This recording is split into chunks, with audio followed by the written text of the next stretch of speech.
This video starts where the last video ends. We are back in late summer and we're here to restore an 8.5 kilometer section of the Swannell Mainline.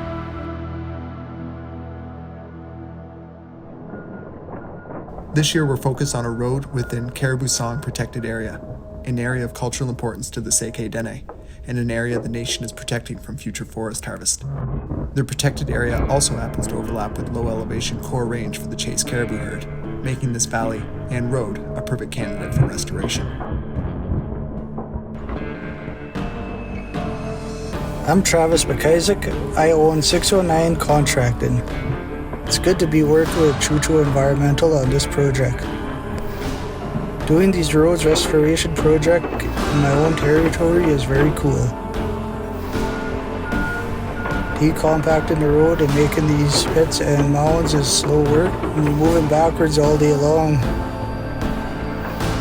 At the end of the day, we've destroyed this old road, and when the wolves can't use it like a highway, we've created natural forest again. I know that our future generation will appreciate what we've done.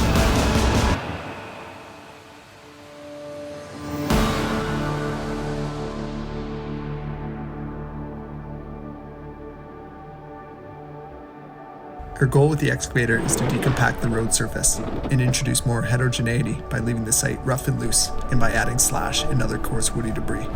This will improve the infiltration capacity and reduce the bulk density of the soil, while also creating a more favorable seedbed that will accelerate the return of the road to a mature forest.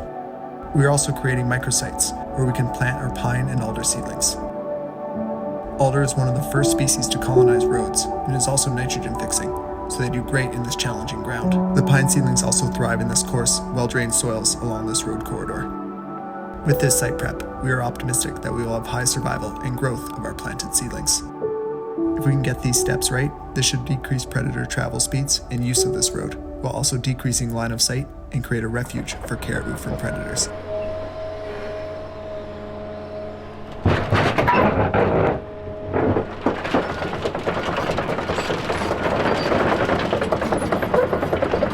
On this road, the culverts were such a mess. There were more than 25 culverts along this section of road, and they all need to be extracted, crushed, and hauled away. If we're restoring this old road, what are we going to do? Leave them there? No, we're going to get them out and ensure this restored road and caribou habitat is culvert free.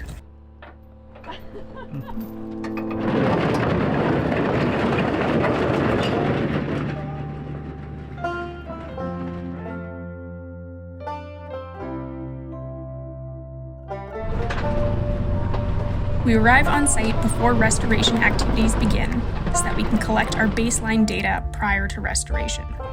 In this case, we're using the multispectral drone to calculate the Normalized Difference Vegetation Index, or NDVI. Using light from different spectra and repeat surveys, we're able to track the regeneration of vegetation over time. So we'll be back here in 3 years to monitor that growth.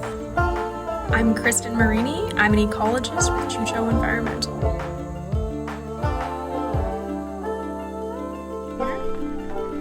There's an app for that. So basically, I just have to make sure all of the parameters on the base station are correct so that we can correct them properly.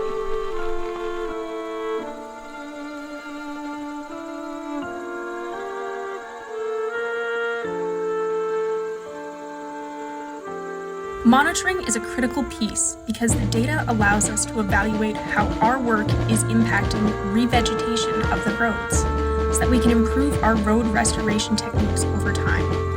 Effectively, we're tracking what works, what doesn't, and why, so that we can be sure we're using the best practices moving forward.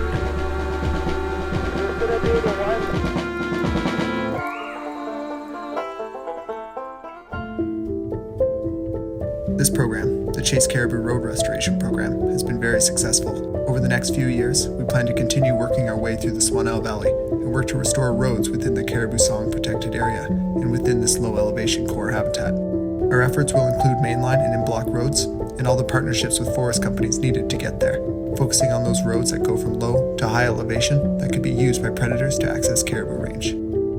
From the first shovel in 2019 to now, the picture of the positive impact we are having is coming into focus.